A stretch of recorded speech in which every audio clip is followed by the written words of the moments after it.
ठरलं तर मग या मालिकेच्या आजच्या भागाचे अपडेट जाणून घेऊया आपल्या आजच्या या व्हिडिओमध्ये. चला तर मग मित्रांनो, अजिबात वेळ वाया न घालवता सुरुवात करूया आपल्या आजच्या या व्हिडिओला. तर आता आपण इथे पाहतो की सायली ही प्रतिमा आत्याला सांगत असते की महिपतने जर तुमच्यावरती हल्ला केला तर तुम्ही काय कराल काय नाही. तर रविराज काका हे सगळं काही शांतपणे वरतून बघत असतात. सायली प्रतिमा आत्याला सगळं व्यवस्थित समजावून सांगत असते. तर रविराज काकांना आता आठवत असतं ते बाबूने त्यांना सांगितलेलं अर्ध सत्य. तुमची बायको, तुमची मुलगी जिवंत आहे, तुमची मुलगी जिवंत आहे. आता रविराज काकांना एक एक प्रत्येक क्षण आठवत असतो.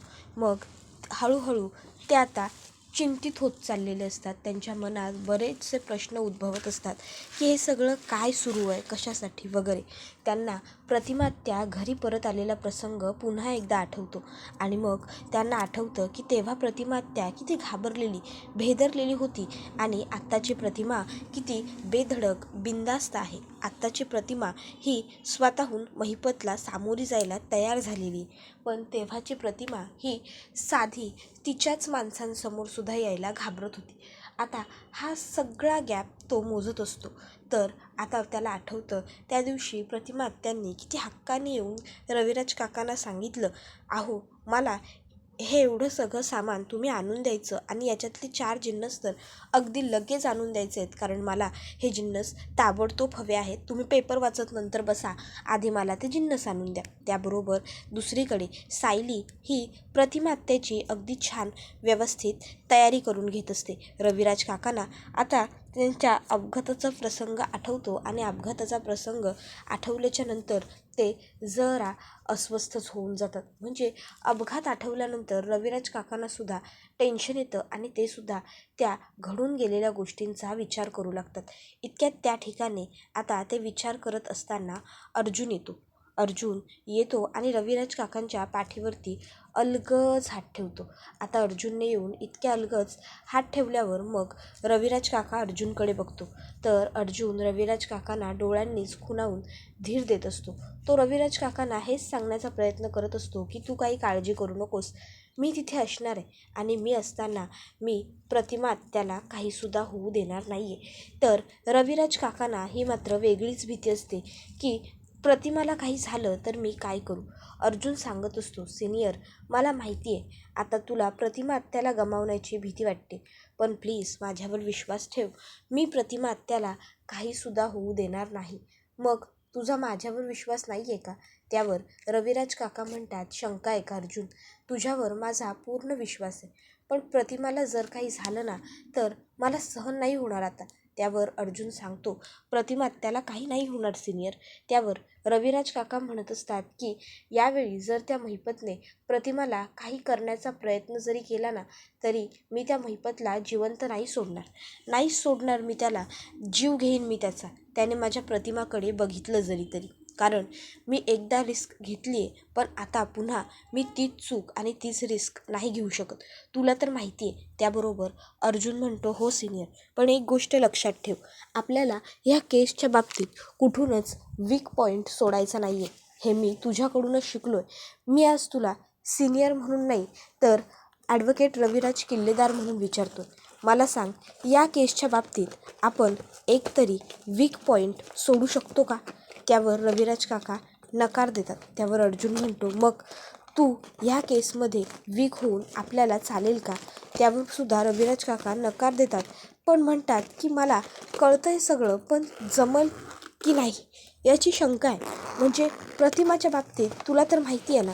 त्यावर मग अर्जुन रविराज काकांना म्हणतो, सिनियर तू एक काम कर, तू आमच्याबरोबर तिथे स्पॉटवर येऊच नको, काळजी करू नको, मी असेल ना तिथे, मी प्रतिमा आत्याला काहीसुद्धा होऊ देणार नाही. पण तू ना पोलीस स्टेशनला थांब आणि पोलीस स्टेशनला थांबून तू तिथलं सगळं सिच्युएशन हँडल कर, कळलं तुला.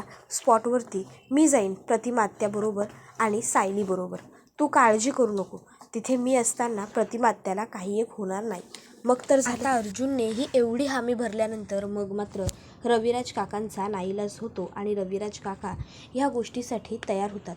अर्जुन हा रविराज काकांना सांगत असतो, सिनियर काळजी नको करू, मी असणार आहे ना तिथे, मी असताना मी प्रतिमा आत्याला काहीतरी होऊ देईन असं तुला वाटतंय का? त्यावर रविराज काका म्हणतात, नाही रे. पण त्यावर अर्जुन म्हणतो, मग पण नको, तू पण हा आणूच नकोस. त्यावर रविराज काका म्हणतात, ठीक आहे, मग मी पोलीस स्टेशनलाच थांबेन आणि तिथली सगळी सिच्युएशन व्यवस्थित हँडल करेन. तू प्रतिमाबरोबर जा, मी थांबेन पोलीस स्टेशनला. त्यावर अर्जुन म्हणतो, गुड. त्यानंतर मग इकडे अर्जुन हा रविराज काकांना म्हणतो की बघ, सायली प्रतिमा आत्याकडून केवढी प्रॅक्टिस करून घेते, मग तुला तरीही का भीती वाटते की काहीतरी चुकेल म्हणून? तसं काही होणार नाही आहे. तू फार विचार करतोयस ना, त्यामुळे तुला भीती वाटते, कळलं का तुला? त्याबरोबर रविराज काका म्हणतात की अरे तरीही तर दुसरीकडे आता नागोबा हा महिपतला सांगत असतो की अरे बघ ना, त्या माझ्या मूर्ख बावळट बायकोने सुमनने मला एवढ्या लांब तिच्या त्या कुठल्या तरी आत्याचे गुडघे दुखतायत म्हणून तेल घेऊन पाठवलं. चांगला घरात मस्त निवांत बसलो होतो, उगाच लगेच मला कामाला लावलं. नाही म्हणजे खरं तर मी जाणार नव्हतोच आणि गेलोही नसतो, पण काय करणार, दादा आला ना आणि दादाने सांगितलं की जा नागराज जा म्हणून. मग काय, दादा आला त्यामुळे मला नेहमीप्रमाणे गुपचूप जावं लागलं. जर दादा आला नसता ना तर मी काही गेलो नसतो बघ. त्याबरोबर आता लगेचच इकडे नागराज म्हणतो, तू बोल ना महिपत, तू गप्प का आहेस? त्यावर महिपत म्हणत असतो, नाही पहिलं तुमचं बायकोचं पुराण संपू द्या, मग त्यानंतर बघूया. अहो, आपल्याला जो माणूस धमकी देतोय की नाही त्याचा फोन आला होता. त्यावर हे ऐकून नागराज म्हणतो, काय फोन? बापरे, काय म्हणाला काय तू? त्याबरोबर नागराज म्हणतो, बोल ना महिपत. त्याबरोबर मग महिपत म्हणतो, अहो काय म्हणाला, काय काय म्हणणार तो हेच म्हणतोय की आता मी तुम्हाला पैसे घेणार आणि मग मी हे सगळं प्रकरण मिटवणार. त्यावर मग नागराज म्हणतो, मग तू काय म्हणालास यावर? त्यावर नागराज म्हणतो, नाही असं विचारल्यावर महिपत म्हणतो, मी काय म्हणणार नागराज शेठ, मी ठीक आहेच म्हटले, कारण सध्या आपल्याला हे प्रकरण संपवणं सगळ्यात जास्त गरजेचं आहे. सध्या आपण रिस्क घेऊ शकत नाही, कळलं ना तुम्हाला? त्यावर मग महिपतला नागराज म्हणतो, हो हे अगदी अत्यंत बरोबर बोललायस तू, आपल्याला सध्या रिस्क नको आहे. इतक्यात आता अर्जुनचा फोन येतो आणि अर्जुन आता महिपतला सांगतो, हे बघ मी तुला लोकेशन पाठवतो, त्या लोकेशनवर तुला संध्याकाळी 6 वाजता यायचं आहे. त्यावर नागराज काही बोलण्यातच आधीच अर्जुन फोन कट करतो. महिपत म्हणत असतो की ह्यानी ज्याने कुणी पंगा घेतलाय ना माझ्याशी त्याचा जीव लई वरती आलेला दिसतोय. 1 मिनटं. आणि मग तो त्याच्या 2 लोकांना बोलवतो आणि सांगतो, एक काम करा, आज आपले सुरे कोयते चाकू सगळं काढून घ्या आणि त्यांना मस्त धाराबिरा काढून घ्या आणि आपले आणखीन 4-5 पंटर लोकसुद्धा तयार ठेवा. मी तुम्हाला जो पत्ता पाठवतो त्या पत्त्यावर मी पोहोचण्याआधी तुम्ही पोहोचा आणि तिथे सगळी तयारी व्यवस्थित करून ठेवा, कळलं का? त्याबरोबर ती लोकं लगेच म्हणतात की हो नागराज महिपत शेठ. आणि मग ती तिकडनं निघून गेल्यावर आता नागराज यालासुद्धा महिपत माझ्याबरोबर चल असं म्हणतो.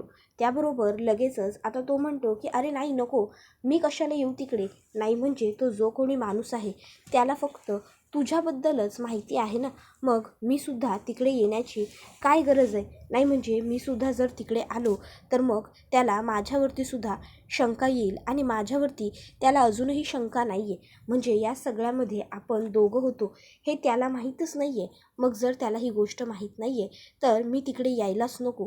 त्याबरोबर लगेचच महिपत म्हणतो, त्याला माहीत नसलं तरी मला माहिती आहे ना नागराज शेठ, आणि काय आहे ना, आज त्याला आपण शेवटची श्रद्धांजली द्यायला चाललो आहे, त्यामुळं तुम्हाला तिकडं यायलाच हवं. त्यावर लगेचच इकडे नागराज म्हणतो, अरे पण तरीसुद्धा नको, म्हणजे त्याने जर मलासुद्धा पाहिलं तर सगळी गडबड होऊन जाईल ना, त्याने आत्तापर्यंत फक्त तुला पाहिलं आहे, मग मी कशाला येऊ तिकडे? त्यावर महिपत हा म्हणत असतो की नागराज शेठ काळजी करू नका, तो जो कोणी माणूस आहे तो आज एकदा का तिकडे आला ना की आजच्या नंतर तो पुन्हा कधीच तो कुठेच जाऊ शकणार नाही, याची व्यवस्थित काळजी आपण घेऊ. हां चला, तुम्ही लांब उभे राहावं तर, पण मी बोलवल्यावर तरी जवळ याल ना, नमस्कार तर करा. कोण आहे तो माणूस, त्याच्या अंतरात्मेला शांती मिळावी यासाठी प्रार्थना करा, कळलं का? पण तुम्ही माझ्याबरोबर चला, काळजी करू नका, त्या माणसाला काही मी पुन्हा जिवंत येऊ देत नाही, ही जबाबदारी महिपतची. मग तर झालं. त्याबरोबर मग आता नागराज म्हणतो की ठीक आहे, मग जर एवढं तू म्हणत असशील तर येतो मी तुझ्याबरोबर. आणि मग आता महिपत आणि नागराज हे दोघंही जण जायला तयार झालेले असतात. महिपत म्हणत असतो त्याचे 5 घाव करणार, 5 तुकड्यात 5 घाव आणि त्याला संपवणार. त्याने मला 5 वेळा त्रास दिलाय. म्हणजे पहिलं तर त्याने मला ते धमकी दिली आणि नंतरनं 5 वेळा फोन. त्याबरोबर दुसरीकडे आता चैतन्यने अर्जुनला कॉल करून सांगितलेलं असतं की अर्जुन, मी 5 ठिकाणी कॅमेरे प्लेस केलेत. तर आता अर्जुन हा लगेचच प्रतिमात्या आणि सायलीला म्हणतो की चला आपण नागराजला महिपतला खरं तर संध्याकाळी 6 वाजता भेटायला बोलवलं आहे, पण आपण तिथे त्याच्या आधी पोहोचायला हवं. त्यामुळे आपण लवकरच निघूया. त्याबरोबर मग लगेचच तो त्या दोघींनाही घेऊन तिकडनं निघत असतो.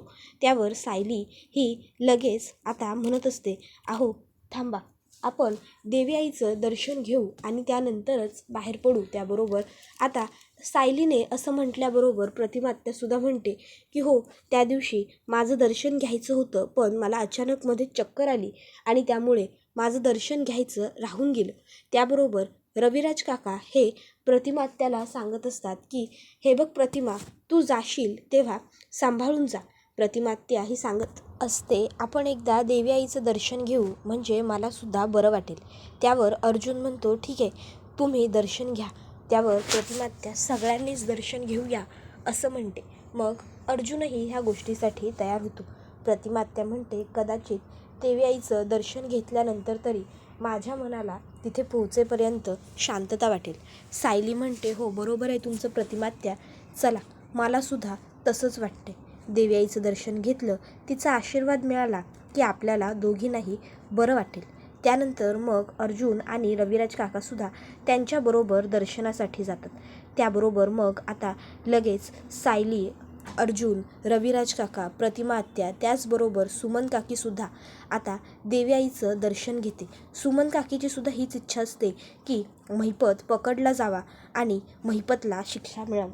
त्याबरोबर आता रविराज काकासुद्धा प्रार्थना करत असतात की ह्या सगळ्यातून सगळं जे करायला घेतलं आहे तेच निष्पन्न होऊ दे, म्हणजे आम्हाला योग्य तो मार्ग सापडू दे आणि जे काही घडायचं आहे ते सगळं चांगलं घडू दे. मग आता सगळं काही व्यवस्थित व्हावं ह्यासाठी सायलीसुद्धा कसोशीने प्रार्थना करत असते. त्याबरोबर अर्जुनसुद्धा आता देवी आईचे आशीर्वाद घेतो जेणेकरून सगळं व्यवस्थित व्हावं. तर प्रतिमात्या ही देवी आईचं औक्षण करत असते आणि सगळेच जण युद्धाला जाण्यासाठी आपल्या आपल्या बाजूने तयारी दर्शवत असतात. त्याबरोबर मग आता इकडे सायली ही प्रतिमात्यांना पुन्हा एकदा म्हणते, प्रतिमात्या तुम्हाला घाबरायची गरज नाही आहे, तुमच्याबरोबर मी आणि हे असणार आहोत. त्यानंतर मग रविराज काका सुमन काकीला म्हणतात, सुमन आम्ही सगळे. त्यावर सुमन काकी म्हणते, भाऊजी मी तुमचं बोलणं ऐकलं आहे आणि तुम्ही काळजी करू नका, सांभाळून जा. तुम्ही जे काम करायला चाललाय त्यामध्ये यशस्वी होऊनच तुम्ही घरी याल, माझा पूर्ण विश्वास आहे. बिनघोरपणे तुम्ही सगळेजण जा. त्याबरोबर आता हे ऐकून सगळ्यांना बरं वाटतं. मग आता सगळेच जण हे तिकडनं घराबाहेर पडू लागतात. त्यावर रविराज काका हे पुन्हा एकदा अर्जुनला सांगतात, अर्जुन सांभाळून जा आणि सगळं काही व्यवस्थित सांभाळ प्रतिमाला. त्यावर अर्जुन म्हणतो, सिनियर काळजी करू नकोस, मी प्रतिमा आत्याला काहीही होऊ देणार नाही, कळलं ना. त्याबरोबर मग रविराज काका लगेचच म्हणतात, अरे हो, तरीही काळजी वाटतच राहते. त्यावर सायलीला सुमन काकीसुद्धा सांगते, सायली तुला वेळ मिळेल ना बाळा तसा मला जरा फोन करत राहा, नाही म्हणजे मलासुद्धा तिकडे काय घडतंय काय नाही याचे अपडेट मिळत राहतील ग. त्यावर सायली म्हणते, हो काळजी करू नका तुम्ही सुमन काकू, मी तुम्हालासुद्धा काय घडतंय काय नाही हे सगळं कळवत राहीन. मग तर झालं. मग सुमनलासुद्धा बरं वाटतं. त्यावर सायली म्हणते, चला आता आपण निघू, नाही म्हणजे आपल्याला फार वेळ करून चालणार नाही, महिपत पोहोचायच्या आत आपण सुद्धा तिथे पोहोचायला हवं ना. त्यावर मग अर्जुन म्हणतो, हो हे अगदी बरोबर बोलली सायली, चला निघूया. त्याबरोबर मग आता रविराज काका हे अर्जुनला सांगतात, अर्जुन सांभाळून घ्या सगळं. त्यावर अर्जुन म्हणतो, सिनियर यू डोंट वरी, मी आहे ना तिथे, काही होऊ देणार नाही आहे, सगळं व्यवस्थित होईल. तर दुसरीकडे अजूनही सायली आणि अर्जुन घरी आलेले नसतात. या गोष्टीचं प्रियाला मात्र खूपच जास्त टेन्शन आलेलं असतं. प्रिया ही आता विचार करते, नागोबाला कॉल करते आणि नागोबाला विचारते. मग प्रिया आता ताबडतोब नागराजला फोन करते आणि नागराजला आता ती विचारते की तुम्ही कुठे आहात? त्याबरोबर नागराज प्रियापासून खरं तर गोष्टी पुन्हा एकदा लपवणार असतो. तर प्रिया त्याला म्हणते, तुम्ही सरळ प्रश्नाचं उत्तर देऊ शकत नसता का हो? मी तुम्हाला मुद्दामून कॉल केलेला नाही आहे किंवा त्रास देण्यासाठी सुद्धा कॉल केलेला नाही आहे.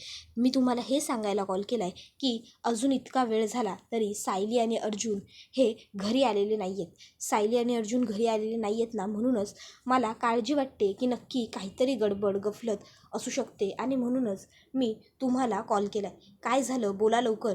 तुम्ही कुठे आहात? त्यावर मग आता महिपतला शंका येते की कदाचित सायली आणि अर्जुनच तर पोहोचले नसतील ना आता महिपतपर्यंत.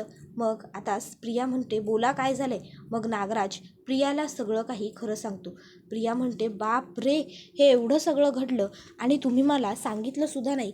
असे कसे वागता हो तुम्ही दोघंजणं? मला वेळेवर गोष्टी सांगत नाही ना तुम्ही आणि नंतर मग सगळा गोंधळ घालून बसता. आता मला एक काम करा, लोकेशन पाठवा तिकडचं, मी तुम्हाला भेटायला ताबडतोब येते. त्यावर नागोबा म्हणतो, प्रिया इथे काय वनभोजन सुरू आहे का की मी सुद्धा येणार म्हणून? अजिबात नको, तू तिकडेच थांब, आपण तिकडे आल्यावर भेटू, कळलं का तुला? त्याबरोबर मग प्रिया म्हणते, तरीही तुम्ही मला लोकेशन पाठवून ठेवा. नाही, कारण काय आहे ना, सायली आणि अर्जुनने जर तुम्हाला मातीत चारलीच तर तिकडे तुमच्या मदतीला येण्यासाठी दुसरं कोणीही नाही आहे, मी वगळले तर. त्यामुळे मला तिथलं लाईव्ह लोकेशन पाठवून ठेवाच, कळलं ना? कारण तुमच्या मदतीला फक्त तिकडे मीच येऊ शकते, इतर कोणीही नाही. त्याबरोबर लगेचच आता तो म्हणतो की हो पाठवतो, हां पाठवतो, तुला मी लाईव्ह लोकेशन पाठवतो. मग तर झालं. आता फोन ठेव माझी देवी, फोन ठेव. त्यावर ती म्हणते, आणि हो, तिकडे काय घडत राहील ते मलासुद्धा कळवत राहा. त्याबरोबर लगेचच नागोबा म्हणतो, हो ग कळवतो, चल आता फोन ठेव लवकर. त्याबरोबर प्रियालासुद्धा आता इथे टेन्शन आलेलं असतं, तिकडे काय होणार आणि काय नाही ह्याचाच प्रश्न तिलासुद्धा पडलेला असतो. तिलासुद्धा हेच वाटत असतं की सायली आणि अर्जुनने काही केलं तर मग सगळं उघड होईल आणि सगळं पितळ उघड झालं तर मी सुद्धा खोटारडी आहे हे सगळ्यांच्या समोर येईल. तर इकडे आता नागोबाला सुद्धा टेन्शन आलेलं असतं की आतमध्ये गेलेत तर खरे, पण आतमध्ये जंगलात आता काय होईल, महिपत गेलाय, काय घडणार, कसं घडणार, सर्वच गोष्टींचं टेन्शन इथे आता नागोबाला सुद्धा आलेलं असतं. तर इकडे सायली, अर्जुन, रवी आणि चैतन्य त्याचबरोबर प्रतिमात्या हे सगळे महिपतची वाट बघायला थांबलेले असतात. तर इतक्यात आता अर्जुन हा चैतन्याला सांगतो, चैतन्य महिपत आलाय, महिपत आता थोड्याच वेळात जंगलात येईल, प्रतिमात्याला रेडी राहायला सांग. त्याबरोबर महिपत आलाय, प्रतिमात्या रेडी राहा, असं चैतन्य लगेचच प्रतिमात्याला सांगतो. प्रतिमात्या तयारीतच असते. तर इकडे सायलीला पुन्हा एकदा त्यांचा ॲक्सिडेंट झालेला प्रसंग आठवायला लागतो. आता पुन्हा एकदा भूतकाळ तिच्या डोक्यात डोकावतो. पण सायली यावेळी आता तिकडे लक्ष देत नाही. सायली हिचं सगळं लक्ष महिपतवरती केंद्रित करते आणि आता ती महिपत तिथे आल्यावर महिपतकडे बघू लागते. त्याबरोबर अर्जुन लगेचच आता चैतन्याला सांगतो, प्रतिमात्याला सांग निघ, महिपतजवळ जा. त्याबरोबर आता लगेचच तो प्रतिमात्याला सांगतो. चैतन्याने सांगितल्याबरोबर प्रतिमात्यासुद्धा अजिबात वेळ वाया न घालवता पटकन महिपतजवळ यायला तयार होते आणि ती महिपतकडे बघतच असते एकटक. महिपतकडे बघून तिला सतत तिचा अपघात झालेला प्रसंग आठवत असतो. आता प्रतिमात्यालासुद्धा भूतकाळ आठवायला लागलेला असतो, सायलीलासुद्धा इकडे भूतकाळ आठवायला लागलेला असतो. दोघींनाही आपापला भूतकाळ आठवत असतो आणि महिपत हा कोण आहे रे तो, कुणी मला भेटायला बोलवलं, असं मोठ्या तोऱ्यात मोठ्या आवाजात विचारत असतो. इतक्यात त्याच्यासमोर येऊन प्रतिमात्या उभी राहते. आता प्रतिमात्याकडे तो बघतो तर प्रतिमात्याही त्याच्यासमोर उभी असते. आता इकडे सायली आणि अर्जुन प्रतिमात्याकडे बघत असतात, कॅमेऱ्यात बघत असतात की कॅमेऱ्यात सगळं काही व्यवस्थित शूट होतं आहे ना, कॅमेऱ्यात सगळं काही दिसतं आहे ना. तर आता कॅमेऱ्यातसुद्धा सगळं व्यवस्थित शूट होत असतं, कॅमेऱ्यातही सगळं व्यवस्थित दिसत असतं. त्याबरोबर महिपत हा आता प्रतिमात्याकडे बघतो आणि महिपतला असं वाटतं की हे सगळं प्रतिमात्यानेच घडवून आणलं आहे, प्रतिमात्याच ह्या सगळ्याची करती करवती आहे. त्यामुळे आता महिपत हा प्रतिमात्याला म्हणायला लागतो, तू आहे का ह्या सगळ्याच्या मागे, तू बोलवलं का मला इथे? त्याबरोबर प्रतिमात्या म्हणते, 22 वर्षांपूर्वी तू काय केलंस हे फक्त मलाच माहिती आहे आणि मलाच माहिती होतं, समजलं ना? त्याबरोबर मग महिपत म्हणतो, अगं मग तू बोलवलं का मला इथं तेच विचारतोय मी तुला. तू बोलावला असशील तर तू खूप मोठी चूक करून बसलीस, स्वतःच्या जीवाला मुखायची तयारी ठेव. नाही, 22 वर्षांपूर्वी तू सुटली, पण आता मी तुला सोडणार नाही. तेव्हा तू माझ्या हातून वाचली, पण आता तू वाचणार नाही. आता मी तुला संपवणार. आता तू मरणार, असं तो आता म्हणत असतो. त्याबरोबर इकडे सायली आणि अर्जुन सगळं व्यवस्थित शूट करून घेत असतात. तर दुसरीकडे आता प्रतिमात्या ही महिपतकडनं त्याच्या सगळ्या गुन्ह्यांची कबुली घेत असते. महिपत हा प्रतिमात्याला म्हणत असतो, 22 वर्षांपूर्वी मीच तुमचा अपघात घडवून आणला होता. पण तेव्हा तू सुटलीस, तेव्हा तू नाही मेलीस. पण आता तसं नाही होणार. आता तू मरणार. आता तू तुझ्या जीवाला मुकणार. आता तू मरणारच, असं आता तो प्रतिमात्याला सांगतो. प्रतिमात्या ही निर्भीडपणे त्याच्या समोर उभी असते. महिपतने आता प्रतिमात्यावरती गोळी झाडण्यासाठी बंदूक रोखून धरलेली असते. प्रतिमात्या त्याच्याकडे बघत असते. प्रतिमाच्या हातात आता जळकं लाकूड असतं. त्याबरोबर हा व्हिडिओ इथेच संपतो. व्हिडिओ आवडला तर व्हिडिओला लाईक करा. धन्यवाद.